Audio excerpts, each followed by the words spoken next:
Here is the parable of the camp in the swamp. There was once a land whose leaders wanted to frighten strangers from crossing their borders. They chose a swamp in the Everglades, thick with alligators and pythons, and there they built a camp. They named it Alligator Alcatraz. The rulers told their people it was a fortress of safety. But inside, the bread was spoiled and crawling with worms, water was scarce. Showers were rare, toilets overflowed, and the smell clung to the air. Some were struck by guards, others were searched in ways that stripped away their dignity. Most had no trial date, no lawyer, no voice beyond the fences. The rulers paraded their creation before the cameras. "See how strong we are," they said. "See how this swamp will swallow our enemies." Their friends applauded. They saw only the gates and the guards, not the hunger and the fear, but the swamp saw.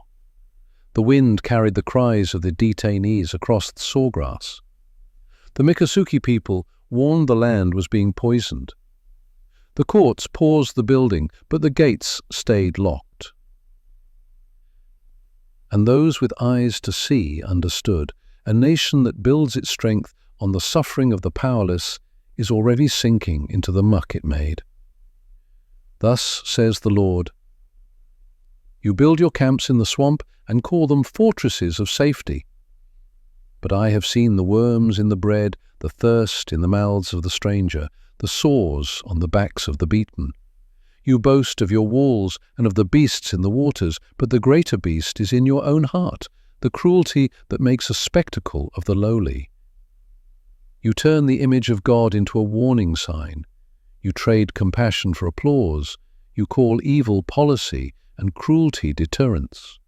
Woe to you who make the powerless a theatre for your strength, who bind the innocent in chains and leave their cries to die in the reeds. The swamp will remember your deeds. The wind will carry the names of the forgotten, and the judge of all the earth will rise to plead their cause."